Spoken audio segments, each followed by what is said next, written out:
We've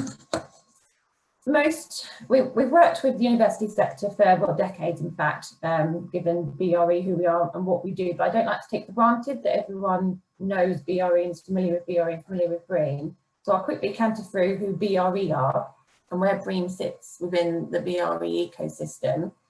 So BRE will actually be celebrating our centenary next year. We are 100 years old. We used to be, I guess, different government organisations that came together to form the BRE Trust about 30 odd years ago. Actually, we became the BRE Trust in its own right. And we're essentially sort of 600 odd FTEs, full-time equivalent staff, of scientists, building and professional service specialists. And we primarily, I guess in a nutshell, we work closely with academia to diffuse the research, the science into industry transformation.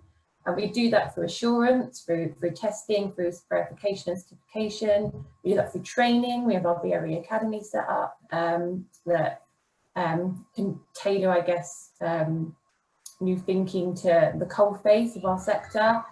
We have a strategic advisory department that builds toolkits and offers consultancy, and we also kind of specialise in transformation projects through our innovation park. If any of you guys have ever been up to Garston or down to Garston, it might be from where you are. We have our innovation park, the pictures in the bottom right, where we have full-scale prototype houses or healthcare units or learning centres that are testing out new technologies, new processes, new ways of doing things. And we are also managing at the moment we are a partner jointly managing the Construction Innovation Hub with the Centre for Digital Built Bretton in Cambridge and MTC up in Coventry. And that's very much a kind of 2 to 3 to 4 year government funded programme looking at digitising our sector in the round. Yeah, in addition to that then, we are also the home of BREEAM, or BREEAM, as some people call it. I don't think we've ever really agreed on whether it's BREEAM or BREEAM, so whatever rolls off the tongue works as far as I'm concerned. And BREEAM is essentially a certification scheme, sustainability certification scheme for the built environment. It's almost, you know, if you ever buy coffee and it's got fair trade labelled on it, or fish and it's got MSC labelling on it, it's that kind of concept, but for the built environment sector. We were the world's first. We celebrate our 30th birthday in we celebrated it in, well, we should have celebrated it in September, but pandemic being as it is, we had to push our birthday party back into next year, but we were officially 30 this year. We've certified over 500,000 projects globally. We're now operating in 85 countries. And for us, what sets us apart from other schemes is that we are the most comprehensive, arguably, I will argue that, sustainability assessment methodology. We're well aligned to the SDG goals and other such frameworks that dove out of that and in and around that. But we're also locally adapted. So for new construction in particular, you know, there'll be schemes for Scotland, schemes for Wales, schemes for England, and even within that, we have localised tailoring for regional specific priorities, but also life cycle stages and asset type.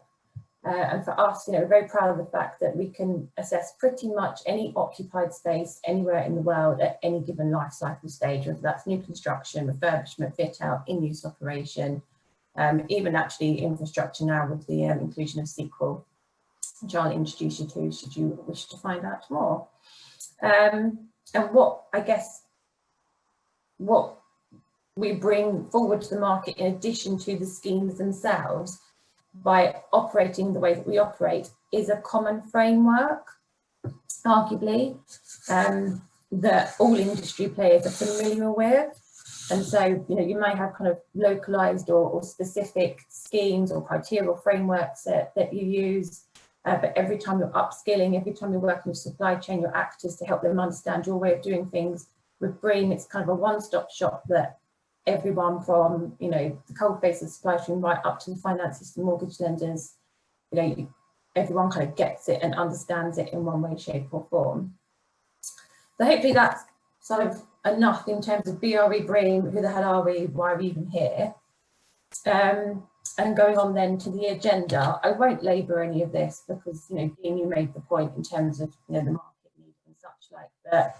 As we've kind of entered our 30th year, we have been thinking about we continuously think about, but really thinking about, you know, where we go next, what we do, what's our continued relevance, you know, where the market need is. I think it's fair to say that I've been operating in sustainable built environment things for over a decade now, and I've never seen the spotlight so prominently pointed towards climate change and the climate imperative, which is fantastic.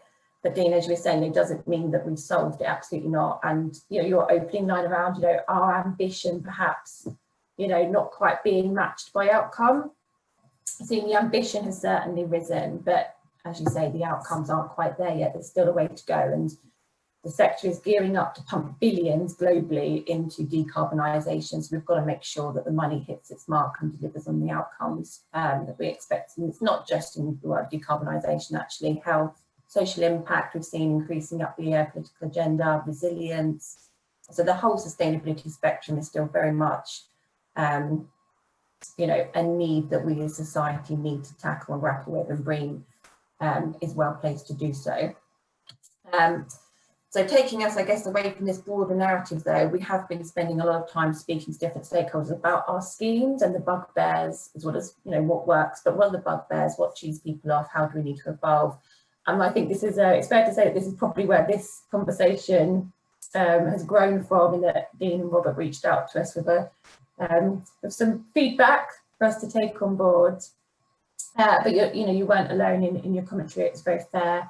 You know, the scheme has predominantly focused in years gone by on the evidence and the robustness and the need to kind of prove that the minutiae of the criteria has been deployed in the right way and effectively. And there is a value in that, in terms of assurance and providing that assurance that the outcomes, as we talked about, are actually being achieved. But, you know, how do we contemporize that? How do we find the right balance between the things that are important, ensuring things that are important are delivered, and that we can prove that and verify that without it feeling like a really cumbersome paper chasing, box ticking type of exercise.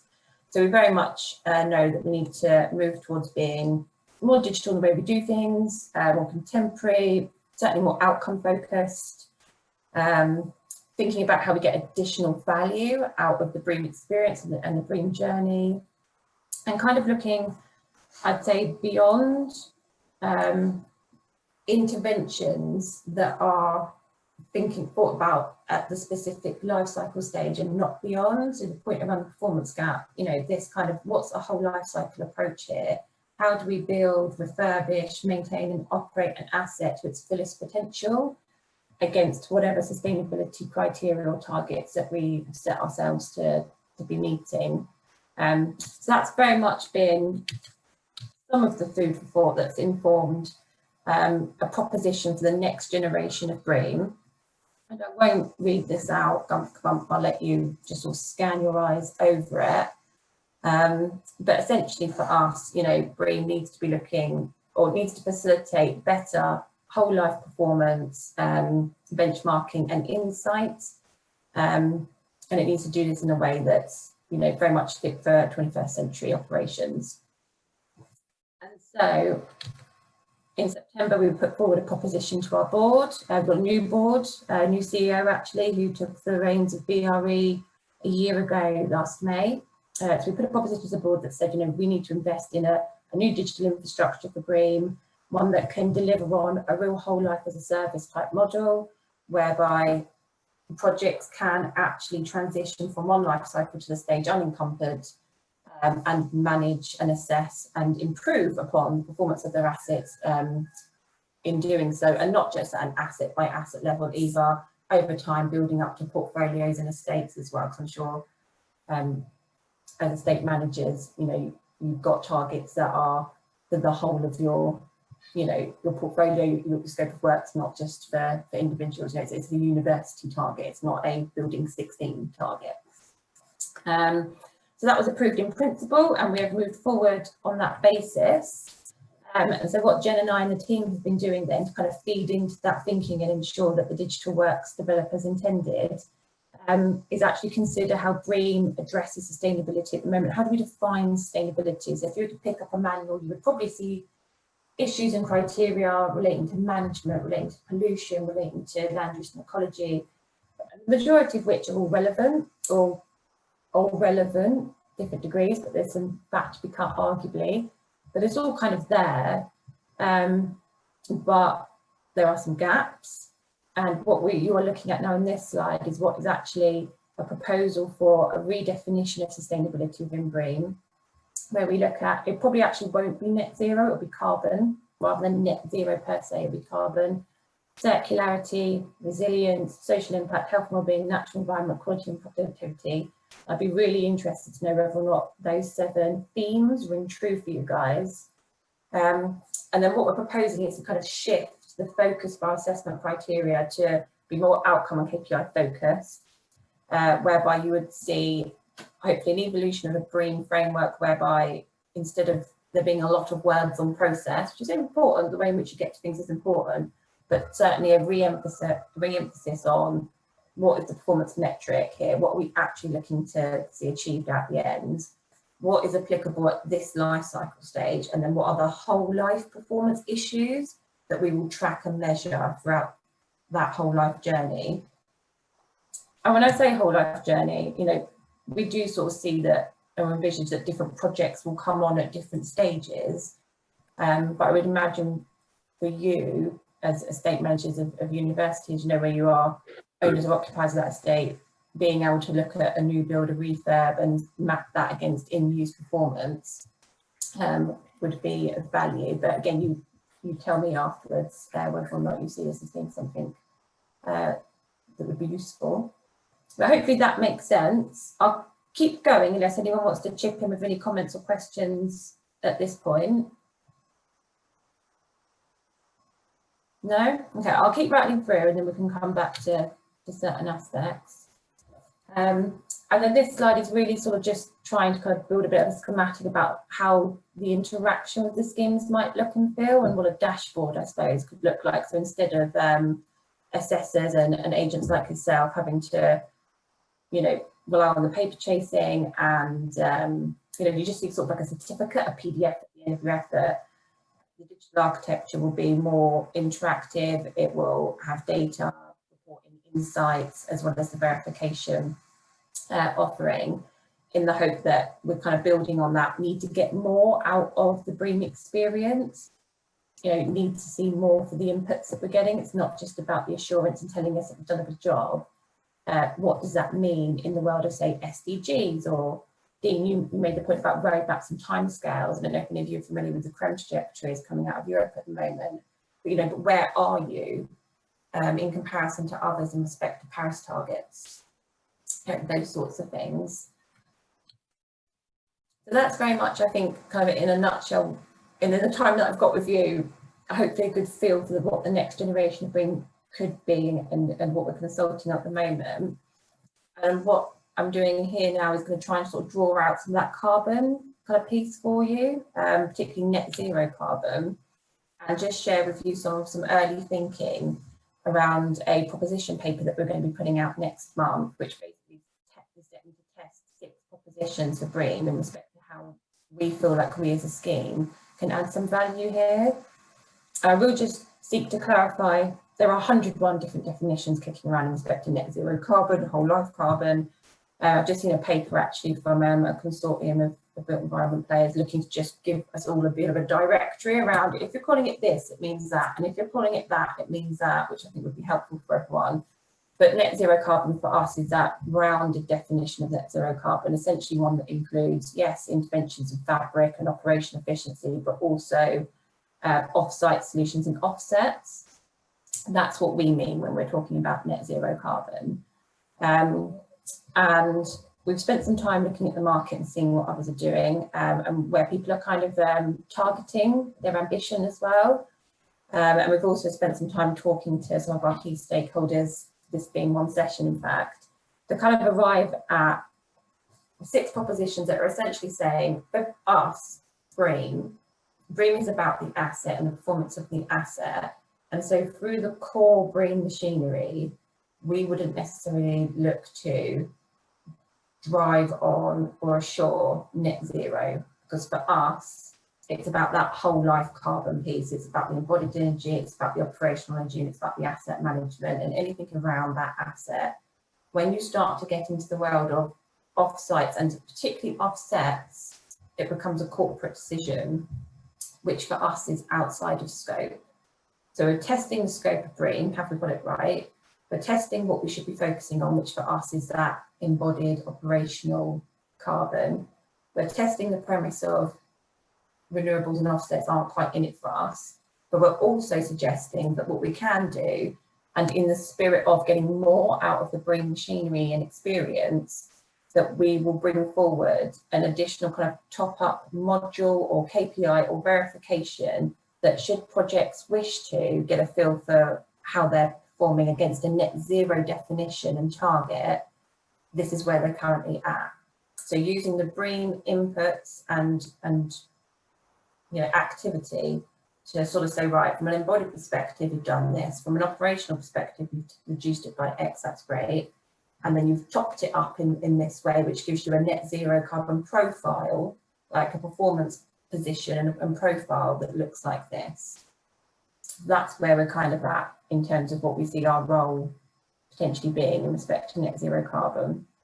We're also testing the premise of, is it helpful to align BREEAM ratings and performance metrics against pathways and trajectories, CREM being the main one that I've already mentioned, but I'm sure there are others when we actually get into the weeds of exploring how people are kind of charting and mapping their direction to Paris or whatever other unifying target they might be aspiring to.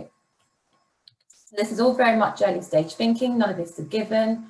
My colleague Dan Doran, he's literally in production mode at the moment, setting up what will be our kind of net zero hub on this space, and so very much welcome thoughts, opinions, musings in respect to this. Like I say, we'll be testing it out over November, December sort of time with a view to actually implementing and delivering the outcome in the new year. And then finally, I don't know what I'm doing for time, Jill. I haven't seen you kind of go at me. No, you're fine. Thank you. Finally, as part of all of this, we've also been looking at how BREEAM interacts at different life cycle stages and what we would really need to do to bring a whole life performance service to life. And we've mentioned the performance gap. I won't dwell on it here because I think you guys are probably more au fait and aware of it, being where you are in the world of things and asset management and such, like more familiar with probably any other stakeholder group that we talk to. And we've all heard anecdotes, seen evidence of poorly commissioned buildings, costly remedial works, general performance just not cutting the mustard in respect to what was aspired to, what you felt like you were paying for. And there are a number of things, initiatives, frameworks out in the market that are looking to tackle this in some way, shape or form.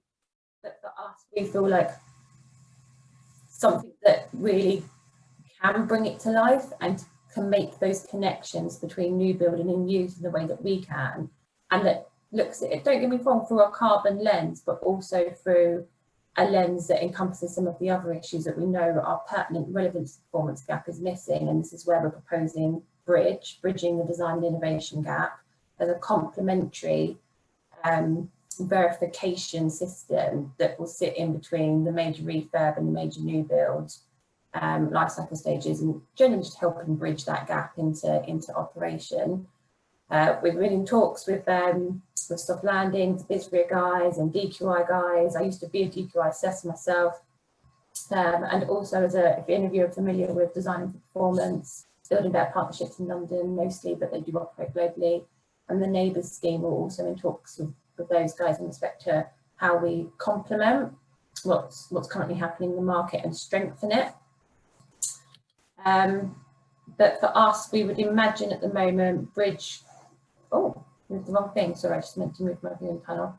We're envisaging bridge coming forth, looking at carbon, looking at health, looking at circularity, and looking at quality and productivity as kind of 4 key themes. It's lighter than BREEAM. It's not going to be the full BREEAM hog.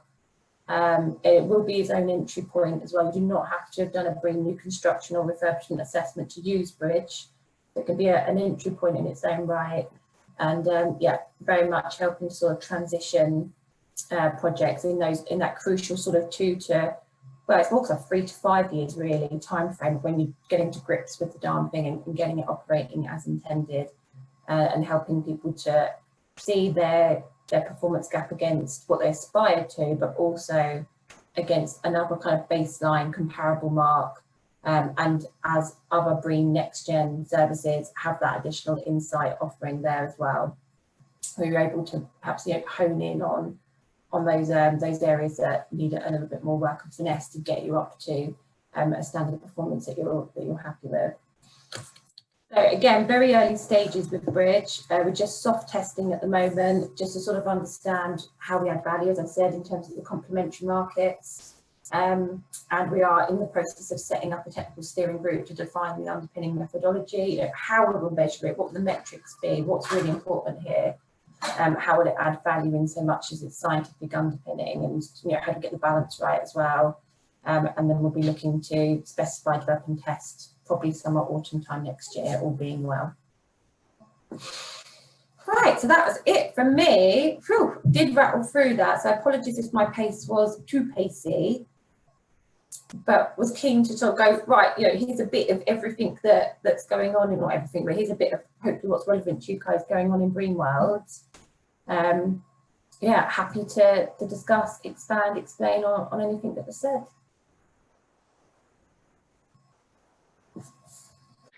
Okay, so what I wanted to do was to give you an SFC update from the capital funding perspective. And I suppose if you asked me 7 months ago what I would be presenting today, I guess I would have wanted to present our strategy for net zero. So about 7 months ago, we were expecting a Scottish Government climate change plan update, and we were preparing proposals to put to our board in April or so around these sector getting to net zero. So obviously other things have intervened. I thought it'd be useful just to touch briefly on the other things in the form of the SFC review. So as you probably know, we've got a review underway of coherent provision and sustainability. Scottish Government asked us to do this. It's prompted largely by COVID-19, what's happened in the economy, what's about to happen, and challenges over the next few years, including Brexit and so on.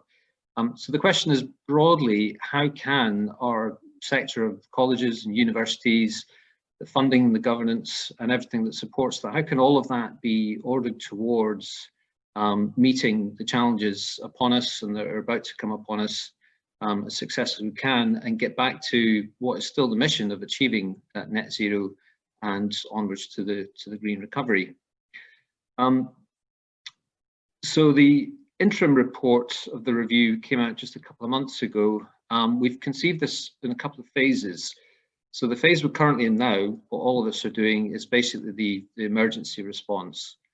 So you'll recognise a lot of the things here, the emphasis on public health, flexible and immediate responses to student need and so on. From a capital funding point of view, the things which are coming up now and probably which are like to persist for a year or so, things like capital funding to support the move to remote learning, safe campus development and reopening of campuses, dealing with digital poverty and so on. So I'm sure you'll recognise a lot of what's on there, but as well as dealing with these immediate challenges, we need to be thinking about what is going to be a sustainable sector for the long term. So I just wanted to share with you some of the themes coming out of the phase 1 review, basically reflect back what people have said to us. So this is 10 points on the evidence that people have presented to us. And these are themes which we'll be carrying forward into phase 2 of the review, so that's the next 6 months. So I won't go through all of these, but I thought it'd be useful just to touch on a couple as they bear on the built environment. So first one, obviously the student experience, very much in the news, very much in all of our minds. How do we give students a good experience? And part of that, an increasingly big part of that is what's happening on digital. So that was always there as an important thing. Increasingly, it's a very dominant thing. And no matter what happens next, there is a sense in which some things have changed, probably permanently, perhaps in terms of the emphasis or the prominence of some of these kinds of approaches.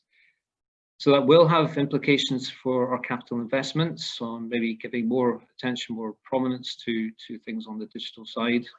It will also, I think, inevitably in perhaps more the medium term, long term, have implications for how we use our buildings and probably the shape and size of the sector's built environment in the long term.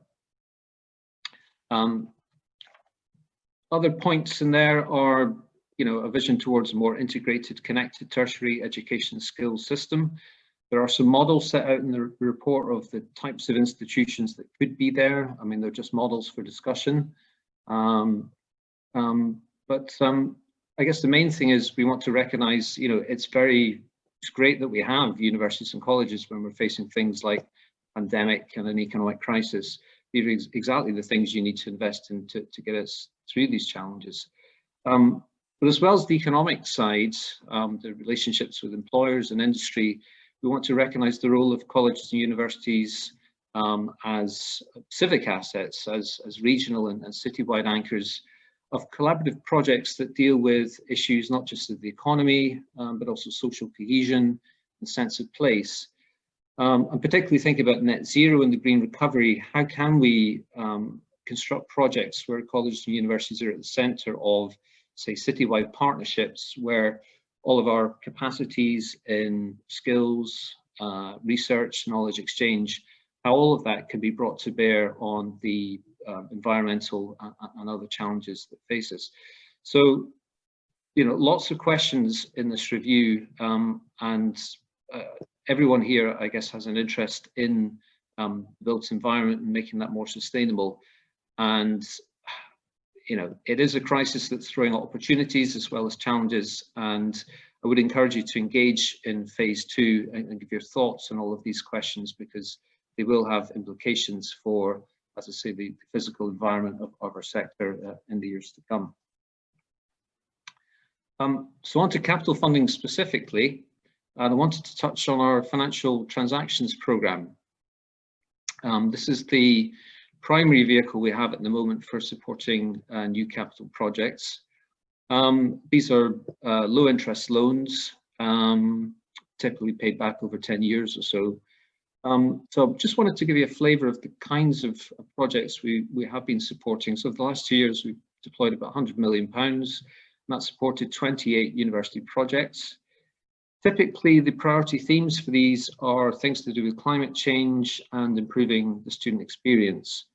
So you'll see that the spread of projects has been predominantly on the new build or rebuild of assets. We've had maybe about a third specifically on carbon reduction and energy, and a few projects to do with more general capital maintenance. So the examples I've pulled out there, I'm sure you'll be familiar with these. Strathclyde University's Learning and Teaching building, that retains the concrete core of the existing building, but is expanding that and new structures that's going to give a non-departmental space for all kinds of student support and other student services. And it's the biggest investment Strathclyde is making, I think, in learning and teaching, or certainly around the campus for the foreseeable future. On the climate change side, you'll probably remember Edinburgh University recently opened its solar farm. Really pleased to see this one get going. It's one of 2 major solar projects we have supported.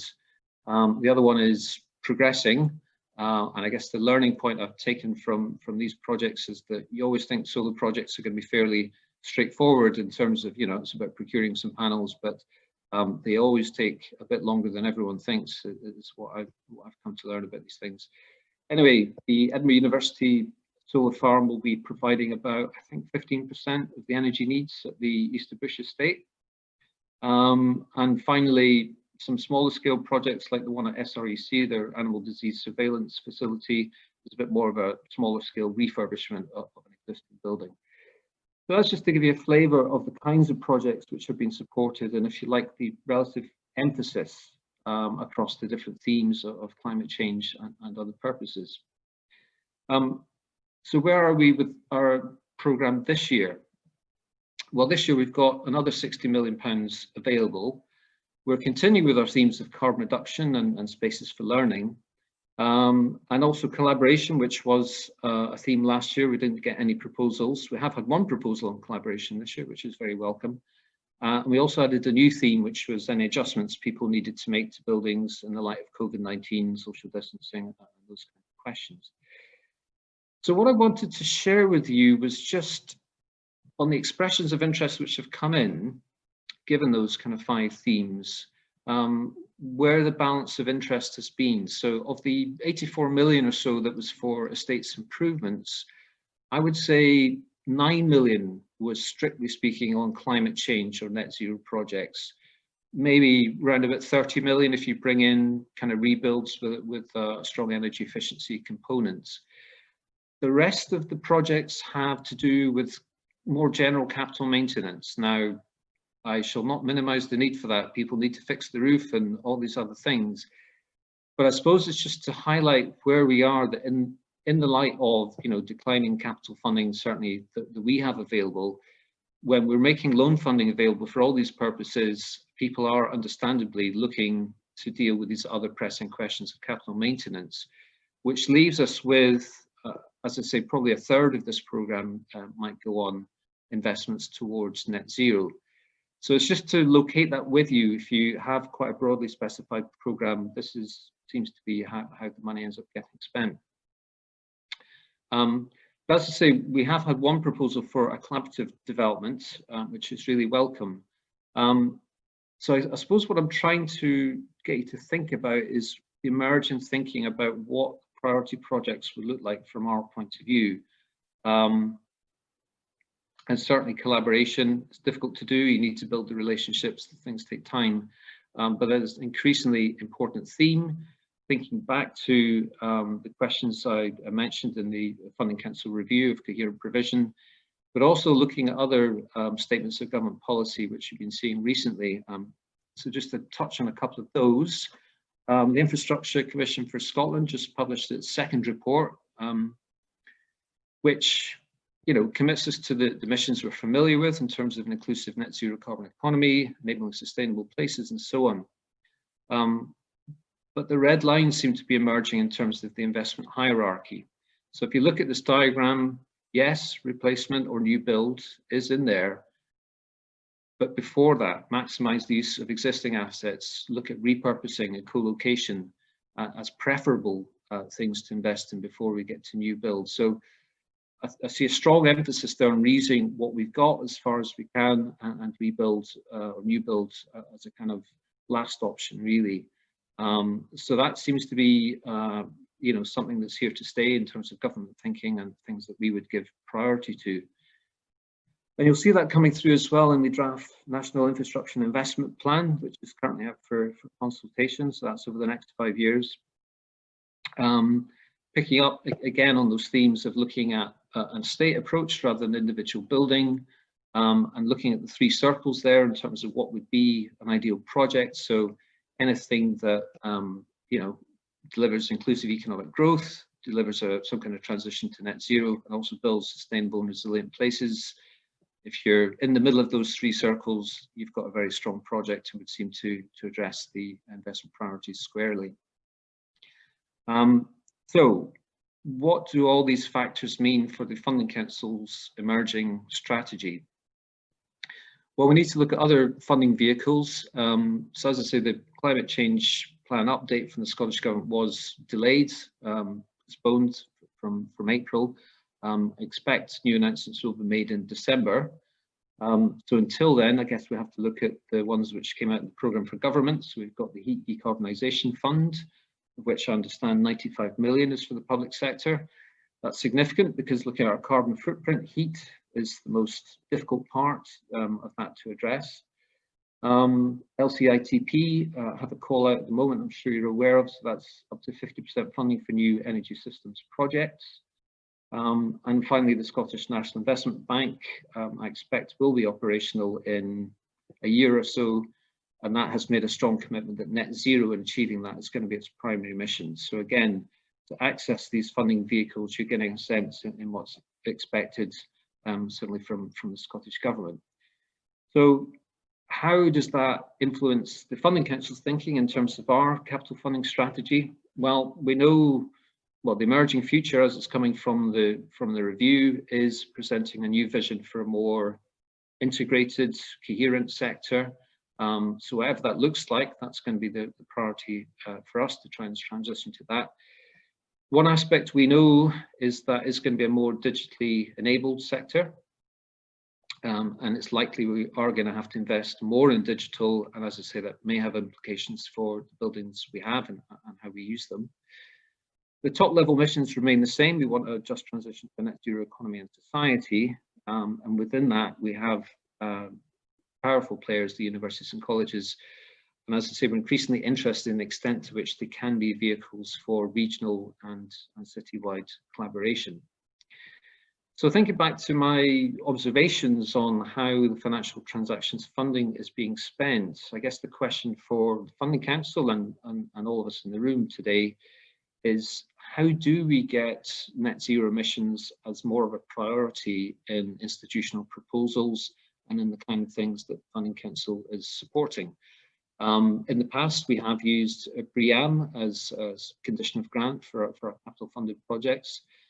Jamie Goth is about to speak about the net zero emissions building standard. So again, that could be something that we use as a condition in allocating either financial transactions or capital funding. So good to hear views about that. More generally, I think we have to be aware of the broad funding environment, and that a return to the old days of, hundreds of millions of capital funding is probably unlikely in the medium term, and therefore we have to look at these other funding vehicles and use the funding we have either available through SFC or the institutional funds to leverage what we can from these other funding sources, and generally seek for innovation and how we support projects. And that's about all I wanted to cover, so happy to have a discussion or take any questions, Jill. I found all of the discussion we've had so far really interesting, and in many ways I'd be more interested in continuing the conversation rather than necessarily entirely focusing solely on the net zero carbon standard. So the net zero carbon public sector building standard, it has been developed as a national level standard, but we're in a period at the moment of producing a lot of the detailed documentation, which means that the discussions that we've been having just this morning are really relevant to shaping the next level of detail of the standard. And I'll go into that, and I'll aim to, if I can get through my presentation in about 10 minutes, then that would give more time for discussion, which I'd really value myself. I think the kind of the key points about the standard is it's intended to take Scottish Government's economy-wide policies and apply them in a practical, pragmatic way to construction projects. So it's intended to assist people who are trying to achieve exemplar practice on construction projects, but within the context of what Scottish Government is aiming for. Because as we all know, Scottish Government's policies on climate change mitigation, they are ambitious, they are amongst the world leading policies, and it'll only be achieved if every construction project contributes towards achieving them. Another aspect of the standard is, as Charlene and David both outlined, there's quite a lot of parts to the. Sorry, I'm just doing a bit of an overview first, and then I will jump into the agenda. Sorry, there's a lot of moving parts for what is net zero carbon for the built environment, and what the standard and the position we're in at the moment in terms of developing the standard has the opportunity to build consensus around which different definitions need to be built into the definition of a net zero carbon building and a net zero carbon outcomes for construction projects. And I think we need to cover both the focus but also the breadth, because each time you leave one element out of a standard, one element of environmental interest, like green infrastructure, which David mentioned today, You know, if you leave it out, then somebody brings it in and says your definition is incomplete. So we do need to build consensus around breadth and then the kind of narrow focus of what a construction project can achieve in its life cycle. And then the third point is replicating exemplar practice, which that really chimes with what a lot of people said. Like, well, for example, Dean said it in his intro, it's important in the sector to not just have one-off exemplar practice, but to identify them, bundle them up and replicate them. And that is at the core of this standard, is what's the best that's been achieved already, even without thinking about innovation. We all like to think about innovation, but even without thinking about innovation, there is excellence that has been achieved. And a lot of that is to do with how much insulation you've got rather than innovation. So how much excellent practice has been achieved, and can we replicate that on a day-to-day basis? Can we mainstream it? So thanks, Jill. I will move into the. So I'll give an overview of the standard within that context, shaping the next stage, which I think is where there is. Hey everybody, can you hear me?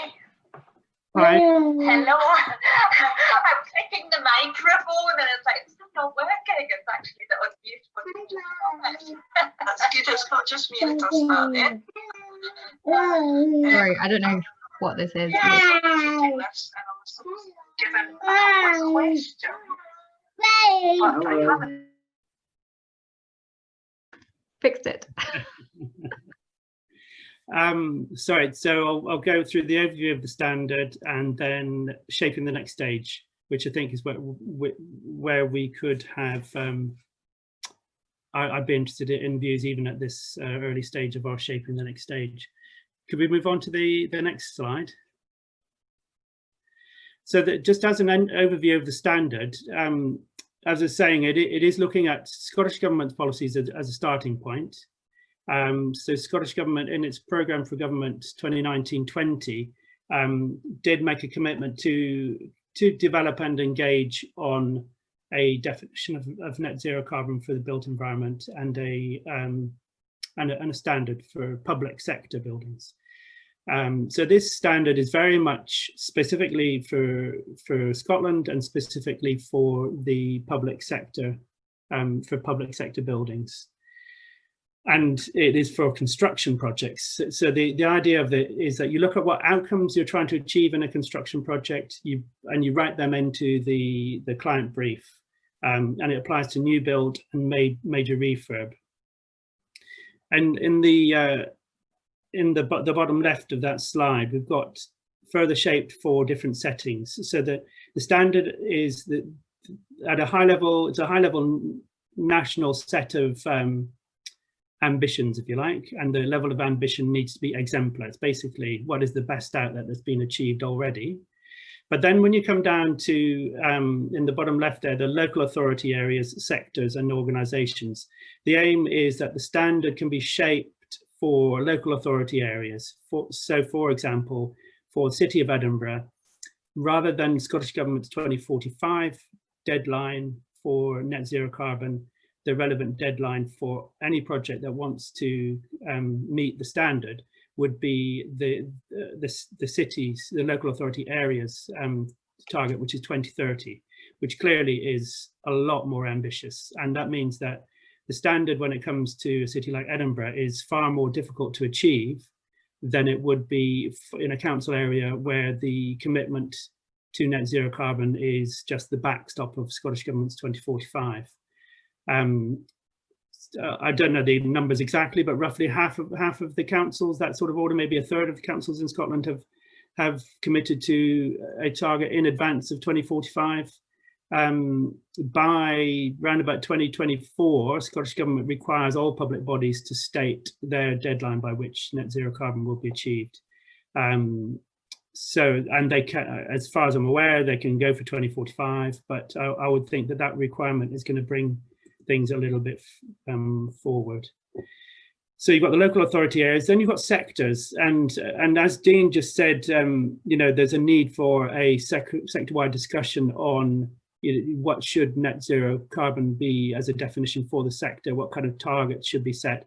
The stage that we're at in this development of the net zero carbon public sector building standard, which I will now call the standard to be short, we have consultants who are about to be on board, and they're looking to identify 2 sector leads. So in the advanced learning sector, as in further and higher education, we've initially just discussed with the SFC, would they be able to help lead that area, and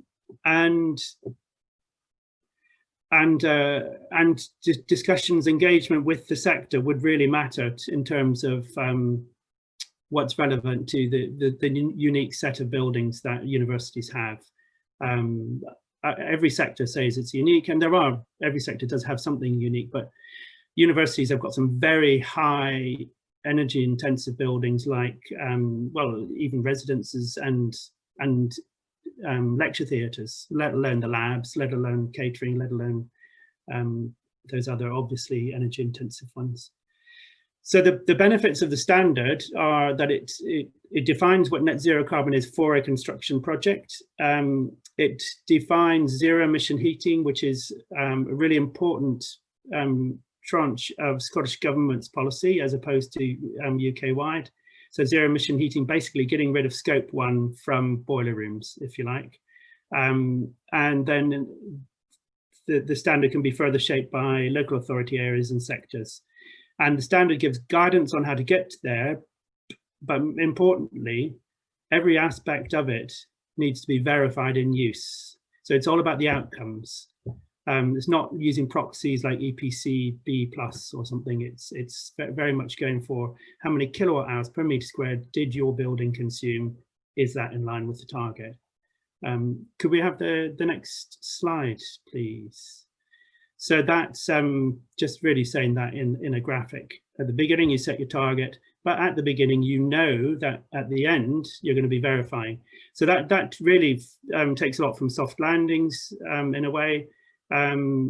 It's for example, Passive House is very rigorous on setting targets, very rigorous throughout the collaboration on delivery stage, verifying whilst you're going along that you're on track to meet the target. But Passive House at the moment doesn't do the outcomes measurement. So this requires outcomes measurement. I don't want to come across as knocking Passive House, because if you want to find examples of excellent performance in terms of kilowatt hours per meter squared, go to, I don't want to knock CIBSE, but you go to the CIBSE Awards, you will find some in there, but often you won't find the data, so you don't really know how they got the award of being excellent. And some of them aren't excellent when the data is there. And they might have got the award for other reasons, and it just somehow got bundled into being an energy award. With Passive House, what we found last year, we did a lot of research on this, and we found 2 things. One is, if you want excellent energy performance, Passive House buildings often have it. And the other thing we found was, if it's not Passive House, it's unlikely to have it. So those are really powerful bits of evidence about achieving excellence in energy performance. It's not a requirement to do Passive House for this standard. If a building has been built under Passive House, then, as Charlene was saying, we want to look at mapping across to Passive House and to BREEAM for that matter, and say that where objectives are delivered under a third-party verified alternative system, we're not trying to replace or compete with that system. We're trying to say something like BREEAM that people understand really well, funders understand really well. If it achieves outcomes, then they will be used to verify the findings here. Could we move on to the next slide? So I think to an extent, most of that we've covered. What it'll do differently is the main differentiating factors about this standard is it's specific to Scotland. It's owned by jurisdictions, as in Scottish Government and local authorities primarily, and it looks at in use. So it's very much looking at outcomes as measured. It's intended to excel in physical parameters that you can define at the design stage, you can model through energy modeling in the design stage, and you can measure with sensors in the operational stage. The more softer science stuff, as in social science and how happy are people in the space, is really important. But I would say it's difficult to claim that this standard is going to excel in those areas, but it will excel in the physical parameters areas. And how it does it is, as I say, it's by stating what your performance is right from the start, articulating it through targets, energy modeling to check that they're achieved, and then measuring in use. The box on the right is just how we've built up the standard through these 6 objectives. Inclusive net zero carbon growth, that is basically before you even get to the standard, before you get to the point of a project. The hierarchy that that David put up, would be looking to see has that been used? Is there a need for this building? Is it the right building in the right place, doing the right things for people and for their inclusive net zero carbon economy outcomes?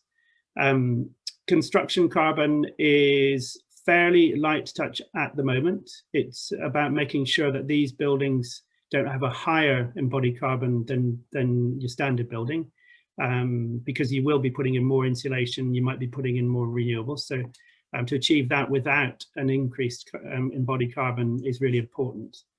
Number 3 is the most important one at the moment, that's operational energy. So very low levels of energy consumption, probably cutting 60% off compared to a typical for some building types. And that's where we need the sector input to see how low can you go in your sector for different building categories. Whole life carbon is a bit of a placeholder to start with. And then indoor environmental quality is really important. Parts per million of carbon dioxide in classrooms, for example, is already something that we're working on. And then the number 6, the other environmental, that really it encourages organizations to bring their own environmental policies into construction projects, rather than having, say, their active travel plan sitting alongside as a policy that construction design teams don't necessarily have much awareness of. The aim of this standard is to bring those into the construction design teams. Can we go on to the next slide? So that we're currently, I can't say too much because we're currently evaluating tender returns on producing the next level of documentation. So that is a process which I just put up the Gantt on the right just to show that there's the green bit, which is the external advisors, and the blue bit, which is the public sector. You can see there's lots of blue in there. One big blue one is a peer review. We did a lot of peer review work, getting to the stage we've already got to, and we very much, particularly with this sector, encourage peer review of the process and the documents that consultants are producing, to make sure that the whole thing is fit for this sector, as well as for other sectors. So just on the bottom left, the key deliverables of this consultancy piece, if you like, is stakeholder engagement, then that would be sector specific, targets for all of the objectives that we're looking at, and then documentation that is specific to local authority areas, sectors, organizations. And so we're looking for sector leads, which we'll discuss with Scottish Funding Council, and we're looking for a couple of pathfinders. Yeah, okay, and just the last slide, that's just questions. If I can just remind people of some of the things that other people said that I thought was really interesting. So Dean said replicate exemplar practice. I think that's that really chimes with how I look at it. And David Charles was saying, should we be achieving passive house standards? And as I said earlier, that's where SFT is looking to find exemplar practice. We don't think that passive house owns excellence. Passive house has a means of getting to very low kilowatt hours per meter squared, we can identify low kilowatt hours per meter squared as something that's been done, but we don't have to use passive house to express that. We can use kilowatt hours per meter squared to express that. Yeah, mapping on to the likes of passive house and other standards. And then where David Beard was saying that for universities and colleges, they can be really important buildings in the center of cities and other places. And that's a really important part of how, of objective one of the standard, the net zero, inclusive net zero carbon economy outcomes.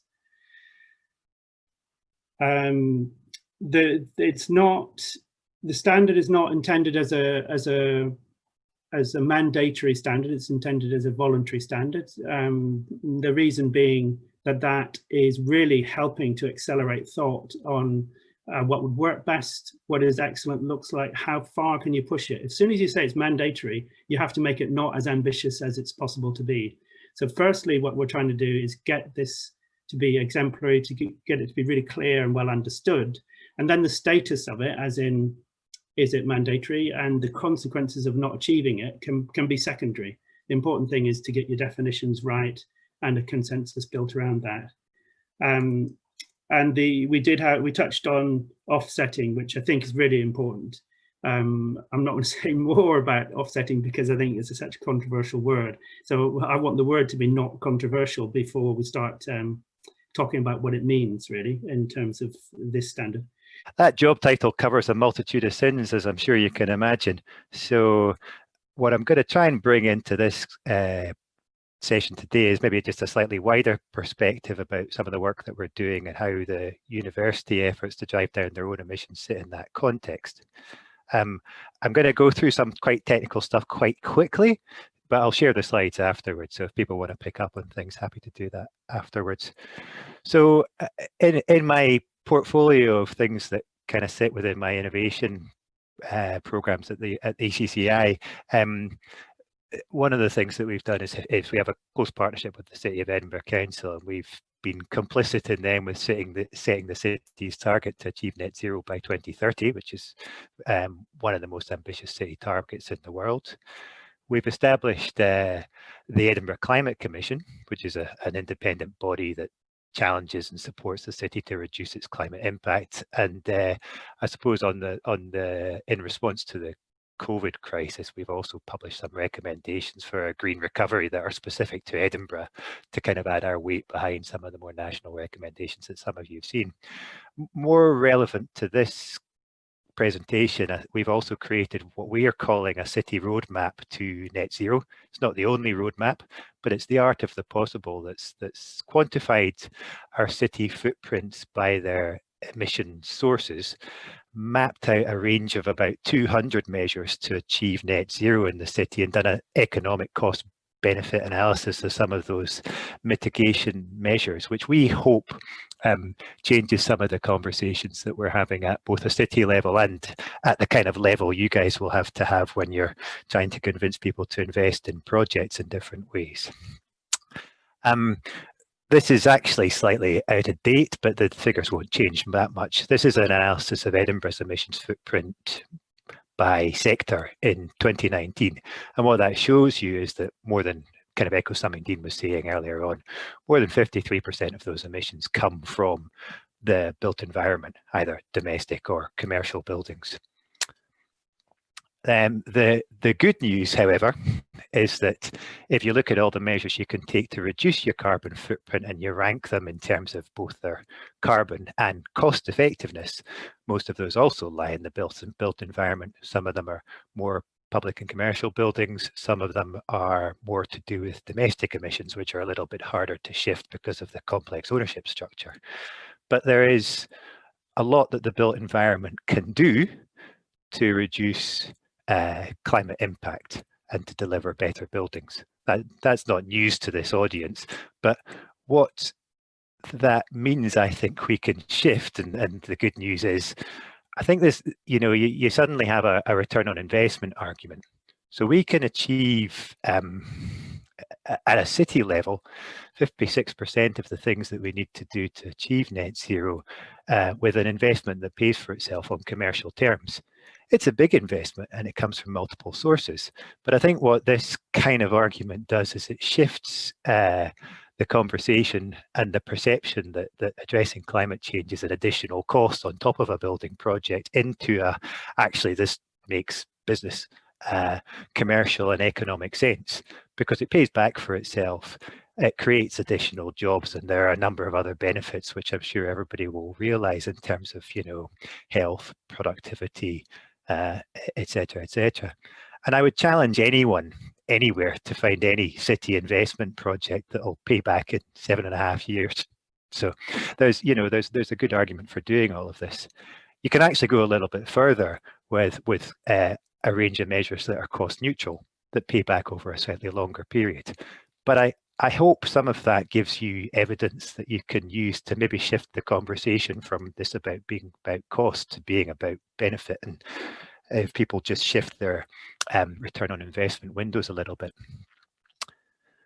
In that context, our university has its own strategy and of which our top objective is to become a zero carbon and zero waste university. So we're one of the major, you know, components, as everyone said, of a city and of a city centre, and we should, you know, we take our own responsibility to be part of that drive towards getting our city to net zero very, very seriously. And in that, we have seen opportunities. You know, we recognise that we're one of the biggest investors in Edinburgh's built environment. We're probably also one of the biggest emitters of pollution in Edinburgh, and we should leverage our investment in our city to drive down city emissions. We have strong relationships with our suppliers, which we can use to drive change. And as Dean mentioned earlier on, you know, there's an opportunity for the university to maybe, you know, with the support of the SFC, do things that other organisations don't have license to do and be a bit of a living lab for innovation. And it was with that ambition that we put an application in, and we're fortunate to be successful for what we call the Climate Emergency Collaboration Project, which is working with the construction sector, and particularly with our construction partners, on a project that's split into 2 phases. And I'm just going to talk about the phase which I manage, which is around building capacity for better building performance. And Dean will talk a little bit about phase 2. The first thing we had to do in this capacity building part of the project really was to test out some assumptions and kind of get to the heart of what we think the challenge is that's meaning that building performance isn't necessarily optimized, and you get this performance gap that you're all familiar with. And I would, without running through these assumptions with you, what I've always said is it's not a technical challenge, really. You know, the technology to deliver better performance and to measure better performance, I would contend, exists. The challenge is how we deliver building projects in order to get to the outcomes that we want, and, you know, the decisions that are made during those building projects at various stages. So that means it's skills, knowledge, culture, investment. It's not technology. And I get involved in a lot of technical conversations, not just in the building sector, but around low carbon in general. And that's not really where the issue lies. So what we're trying to do in this project is to work with our partners to kind of agree how we address some of those issues and what the future might look like to get better outcomes. So how we've gone about that is we've designed a program of activities, a series of workshops, which essentially we test out some of these assumptions with our contractors and with ourselves as the client. And I suppose the reason for splitting them is so that we can be honest, Chatham House rules around where, you know, some of the outcomes that are finally delivered come from, and whether they come from how the client expresses their needs and priorities in a building project. And, you know, by the client I mean us, so there's an honest bit of self-reflection there, and whether or how much of that comes from the contractor side. And the workshop which we're about to deliver next Wednesday, I think, and people are more than welcome to join us, is around developing a shared commitment so that client and contractor work better together to deliver better outcomes for the future. Easy to say very quickly, very complex to deliver in practice. And some of the outputs that we think are emerging from our project are essentially the need to prioritize different outcomes and embed these throughout the project lifecycle. So right from, you know, a project being a twinkle in a principal's eye, but through, you know, the delivery of the business case, and just ensuring that we stay true to those outcomes when tough decisions are made throughout the project about budget or, you know, changing requirements or problems that arise, you know, maybe that weren't anticipated when the build was started. We also think we're likely to have to make recommendations around changing our contracting processes to support, you know, more effective and timely input and engagement, which is essentially saying, you know, let's make sure we have enough knowledge about how to deliver better building performance and sustainability outcomes in a project earlier, so that we don't design out all those opportunities, whether by, you know, accidentally before we've even started. And to, I suppose, to embed all of those basically means we need to build knowledge, skills and capacity at all levels. And I'm talking about organizational hierarchies here, and as well as project hierarchies, to ensure climate impact is embedded in decision making through from the concept right through the design and delivery and into the occupancy phase. And that's where it takes us into the piece of the work that Dean is managing, which is more about post-occupancy monitoring. That's a very quick whistle-stop tour of an awful lot of things, which I'm happy to, you know, answer questions on or talk about to people today or offline, but I'll stop sharing now and hand back to Dean.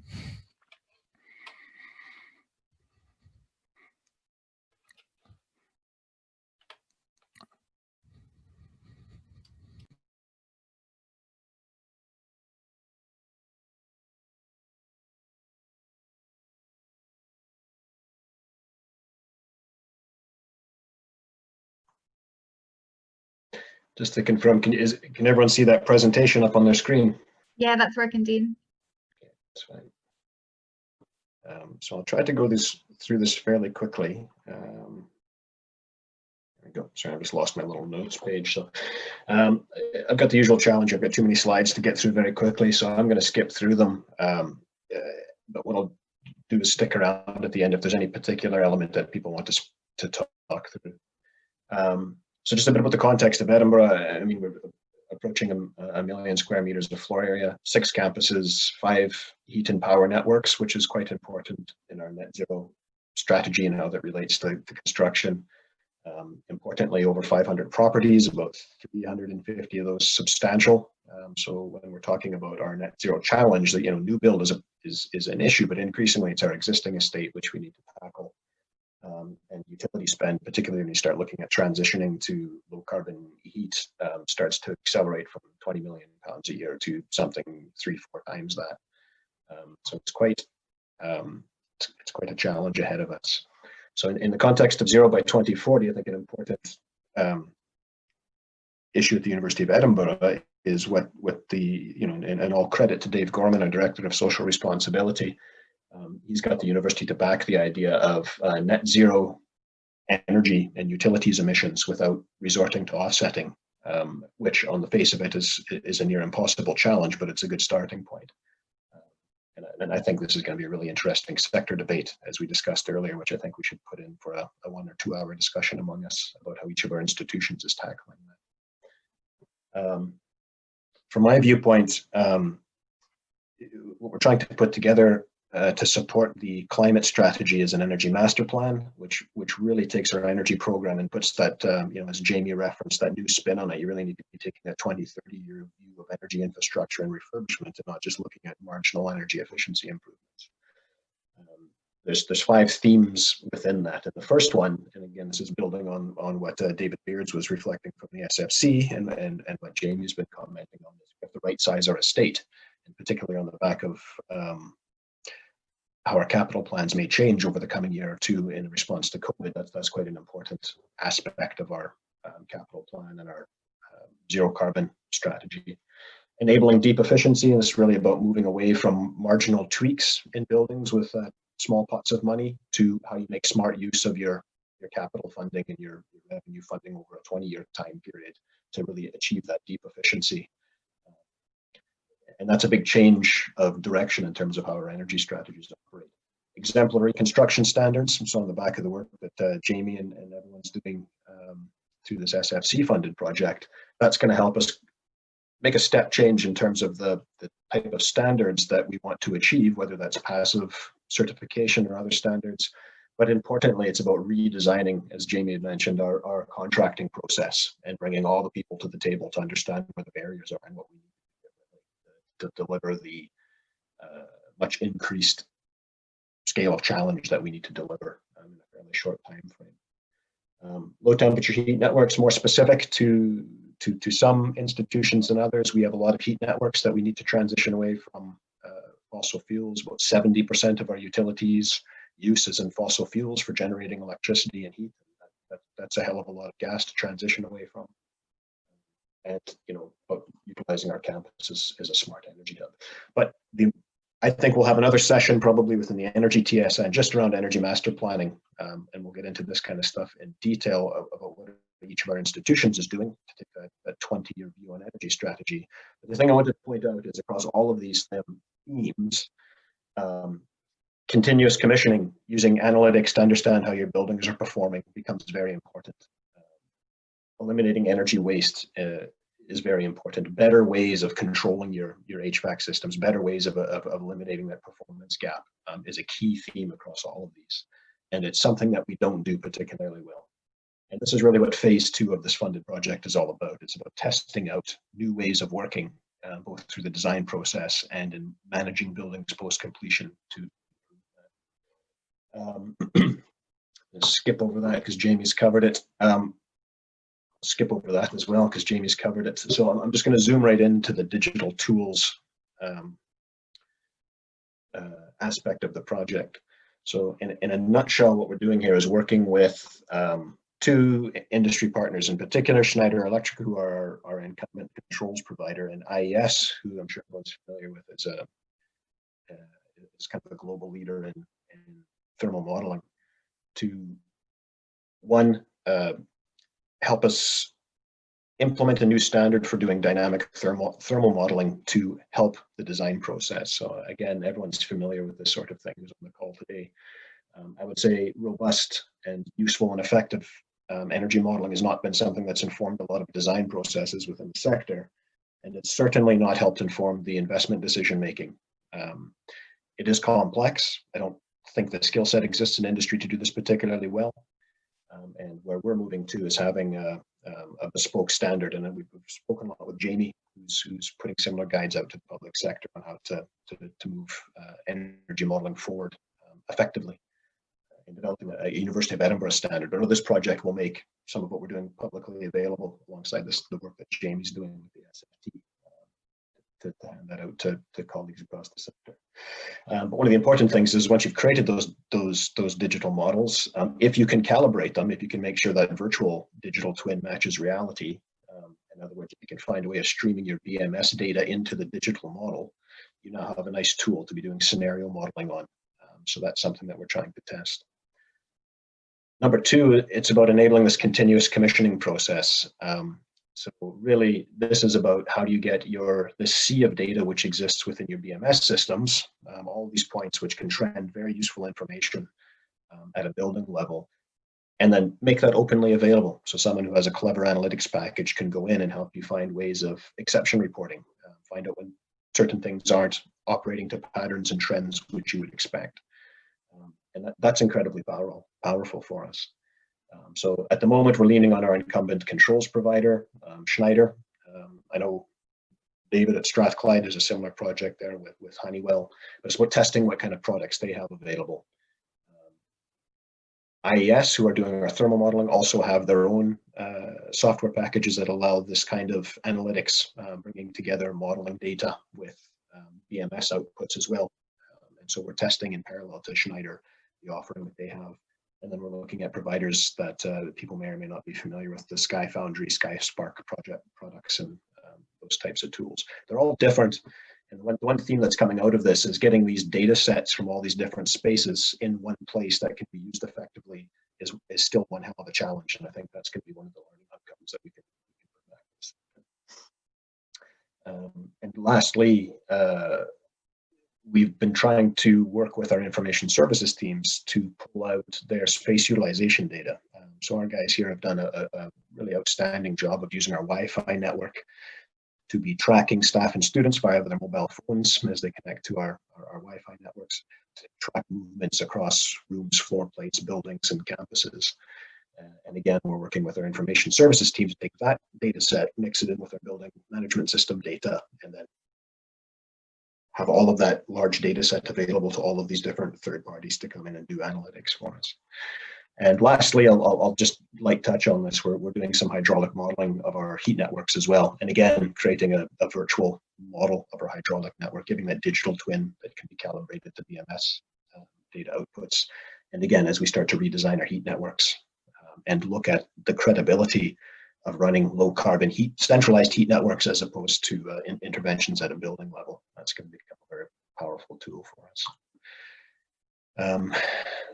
We've got a few slides of nice pictures of what all this stuff looks like, but I don't really want to bore you with that. I maybe should have cleverly flipped through those as I was whittling on about various things so you can distract yourself.